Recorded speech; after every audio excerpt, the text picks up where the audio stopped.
जब बेटी के लिए सुख चाहते हो तो बहू के लिए भी सुख चाहते हो। आप जैसा किसी को दोगे उसका परोक्ष आपको ऐसा ही मिलेगा। लेकिन परमात्मा परोक्ष रूप से देते हैं, सीधा सीधा किसी को नहीं देते। आप कहीं दान करते हो तो दान का फल तुरंत नहीं मिलेगा, परोक्ष रूप से मिलेगा। हम जब खेत बोते हैं, हमको मशीनरी का युग है, तो पहले जब खेत बोते थे तो जो धान जो बीज डालते थे वो सीधे हाथ से डालते थे प्राय। लेकिन जब फसल पककर के तैयार हो जाती है तो सीधे हाथ में दराती होती है और पकी हुई फसल हमारे दूसरे उल्टे हाथ में रहेगी। परमात्मा कभी सीधे सीधे नहीं देते, कहीं जीव को अभिमान ना हो जाए, इसलिए भगवान परोक्ष रूप से देते हैं। और हमारा दिया कभी व्यर्थ नहीं जाता है। दिया, दान दिया, और दिया क्या करता है? उजाला। दिया क्या करता है? उजाला। आप घर में दिया जलाओ, क्या होगा? उजाला होगा, कभी अंधेरा नहीं होगा। मैं तो आप सबसे निवेदन करना चाहता हूं, बहनों से भी, माताओं से भी, कि आप अपनी पुत्र वधू में अपनी बेटी का रूप देखो। और बहनों से भी निवेदन है कि आप भी अपने सासू मां में अपनी मां का ही रूप देखो। फिर देखो संसार कैसे चलता है, घर कैसे चलता है। फिर घर में लड़ाई नहीं होगी, झगड़ा नहीं होगा, आप सभी स्नेह से, प्रेम से रह पाओगे। और फिर यदि घर के बुजुर्ग दो शब्द बोल भी हैं तो उनकी बात का बुरा नहीं मानना चाहिए। आपने देखा होगा जब कुम्हार मटका बनाता है ना, तो पहले मिट्टी को बहुत कूटता है, इतना कूटता है कि कूटते कूटते वो मिट्टी बारीक हो जाती है। फिर उसे छानता है, तब उसके बर्तन बनाता। बर्तन बनाते समय भी उसमें चमक लगाता है, लेकिन मटका फिर भी बुरा नहीं मानता। इतना होने के पश्चात भी उसे फिर अग्नि में जलाया जाता है, और अग्नि में जलने के कारण तब उसमें दृढ़ता आती है, मजबूती आती है। तब उसमें आप जल भरो तो वो शीतल कर देगा। कुछ यदि आपको जीवन में प्राप्त करना है, ऊंचा उठना है, तो सहन तो करना ही पड़ेगा। आप यहाँ कथा में आए हो तो ऐसा नहीं कि आपको बस बढ़िया बढ़िया कथा सुनने में मिले, पंखा चलते रहे, आनंद में बैठो। नींद आ जाए तो घूंघट लगा के खर्रा नहीं बजा दो। देखो चश्मा वाले से, घूंघट वाले से यही तो विडंबना है। ये पता नहीं चलता कि वो सुन रहे हैं कि सो रहे हैं, बोलो राधे राधे।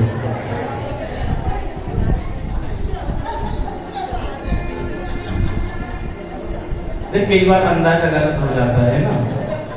एक बार दो मूर्ख आपस में बातें कर रहे थे। दो मूर्ख आपस में बातें कर रहे थे, भगवान भी बड़ा बेवकूफ है। दूसरा बोला, हाँ बेवकूफ है तुझे जो पैदा कर दिया। बोले इसलिए बेवकूफ नहीं है। बोले क्यों? बोले देखो ये पतली सी बेल है, इसमें इतना बड़ा फल दिया। उन्होंने कद्दू देखा गोल वाला, इतनी पतली सी बेल, इसमें इतना बड़ा फल, क्या जरूरत थी?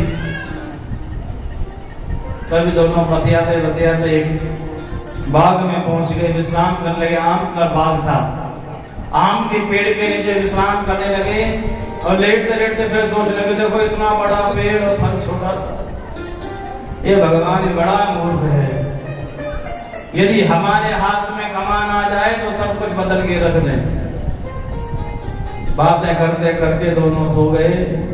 तभी हवा का झोंका आया, आम का फल टूटा, एक मूर्ख की नाक पे आकर के गिरा। उसने बोला, भैया भगवान बिल्कुल भी मूर्ख नहीं है, बहुत अच्छा है। भगवान ने यदि इस आम के वृक्ष पर इतना बड़ा फल लगाया होता और वो नाक पर गिरा होता तो मेरा तो राम नाम सत्य। भगवान जो करते हैं वो अच्छा करते हैं, भले के लिए करते हैं। इन्होंने भी इसने बड़े वृक्ष पर फल लगाया तो उचित लगाया।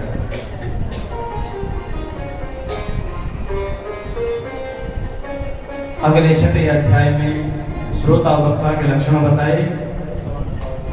कि श्रोता के क्या लक्षण होने चाहिए, वक्ता के क्या लक्षण होने चाहिए। आप कथा सुनने के लिए जाओ तो सबसे पहले जब कथा का आयोजन करो तो शक्ति हो तो उस प्रकार से धन का संचय करना चाहिए, उस प्रकार से तैयारी करनी चाहिए जैसे हम बेटी के विवाह में तैयारी करते हैं। व्यास जी पर सुंदर सा कथा का मूल दिखवाएं। यदि आप सकाम भावना से करना चाहते हैं, यदि निष्काम भावना से कथा करानी है तो फिर मुहूर्त की कोई आवश्यकता नहीं है। कोई शुद्ध दिन देखने जब मन हो जाए तभी कथा का आयोजन करें, क्योंकि समय बहुत कम है। पल में क्या से क्या हो जाए, इसलिए जितना भी हो जल्दी से जल्दी धर्म का संचय करना चाहिए। कथा का आयोजन में सभी को निमंत्रित करना चाहिए, बड़े धूमधाम से कलश यात्रा संपन्न करानी चाहिए, और जो श्रोता हैं उन्हें संभव हो तो 7 दिन तक निराहार रह करके कथा सुननी चाहिए, केवल दूध का आहार लेना चाहिए। यदि दूध पर नहीं रह पाए तो एक समय फलाहार करो, एक समय भोजन करो, और प्रेम से कथा का श्रवण करना चाहिए। वो इसलिए यदि आप दोनों समय भोजन करोगे तो फिर कथा में मन नहीं लगेगा, फिर आलस्य आएगा, नींद आएगी, फिर कथा में कहाँ बैठा जाएगा, फिर तो 4 पाई की याद आएगी। फिर दूसरा चिंतन होगा, भैया कहा धरे हो या कथा में, जो सुख खाट में ना वो कहीं ना है। बुढ़ापे में कमरे में भी दर्द होने लगता है, इसलिए अल्पाहारी रहो। अल्पाहारी रहने से भूख भी नहीं लगेगी, शरीर में कमजोरी भी नहीं आएगी और आलस्य भी नहीं आएगा, प्रेम से कथा श्रवण हो सकेगी। दूसरा नियम ये भी है कि जब आप कथा के प्रांगण में बैठ जाओ, प्रांगण में बैठ जाओ तो चौकी लगाकर, आसन लगाकर के बैठना चाहिए। यदि किसी से नहीं बैठा जाता है तो दूसरी बात है। और यदि पैर लंबे करने भी पड़ जाए तो भागवत जी की ओर पैर लंबे नहीं करने चाहिए, दोष होता है। कल मैं देख रहा था एक माता जी तो सीधे पामन करके बैठी है, पर मैंने सोचा कोई बात नहीं, मैया कमालो भी भलो हो।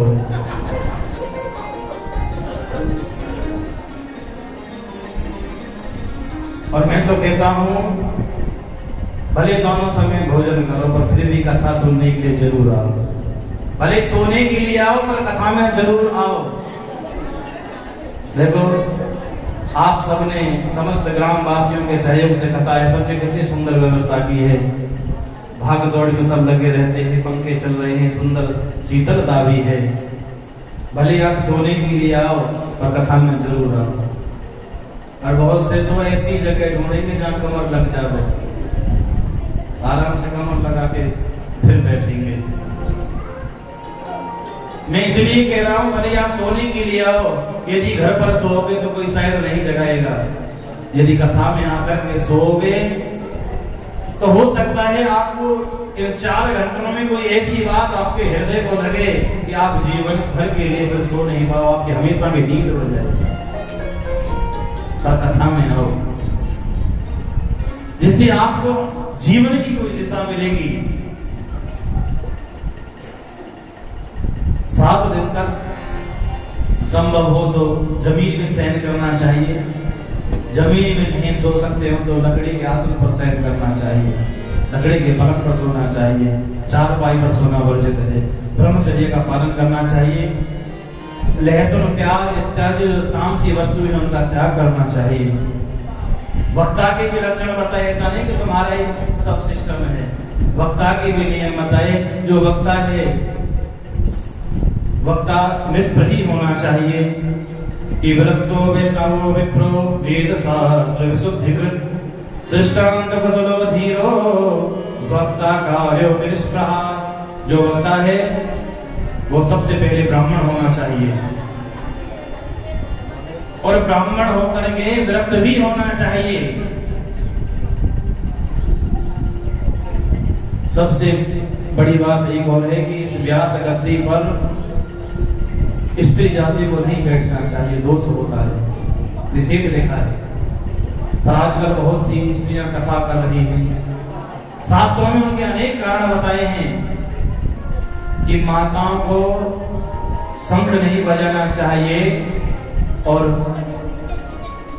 प्रणव का उच्चारण नहीं करना चाहिए, ओम का, क्योंकि शंख ध्वनि और प्रणव का उच्चारण नाभि से होता है। नाभि सब जानते हैं ना, नाभि से इनका उच्चारण होता है और ऐसा कोई शास्त्र नहीं कि जिसमें प्रणव ना हो, सभी में प्रणव का उच्चारण होता है। और नाभि के पास में ही माताओं का गर्भाशय होता है। यदि माता ज्यादा प्रणव का उच्चारण करेगी या शंख ध्वनि करेगी तो हो सकता है वो बांझ भी हो जाए, उन्हें संतान सुख से वंचित रहना पड़े। इसलिए शास्त्र में इस व्यास गद्दी पर स्त्रियों के लिए दोष बताया है। ज्ञान अर्जित कर सकती हैं, पर आपने कभी देखा कि हमारे ऋषियों की जो पत्नियां थी, बड़ी बड़ी विदुषियां थी, पर आपने सुना कि कहीं उन्होंने कोई किसी को प्रवचन किए हों गद्दी पर बैठ करके?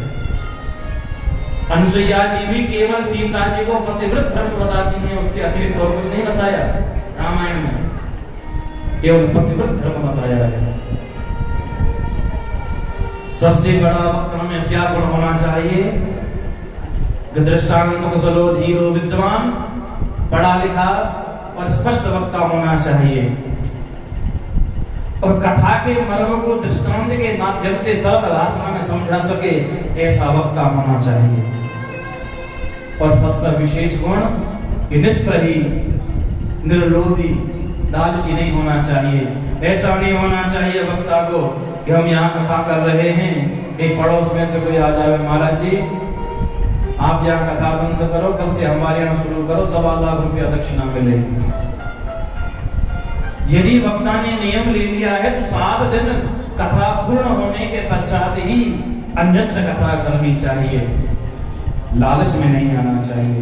और ये व्यास गद्दी पर बैठ करके मांगना भी नहीं चाहिए। स्वेच्छा से यदि कोई दान करता है तो उसे स्वीकार करें, पर ये गद्दी पर बैठ करके मांगता है, उसे मैं क्या बताऊं, उसे आप कैसे व्यास कह सकते हैं?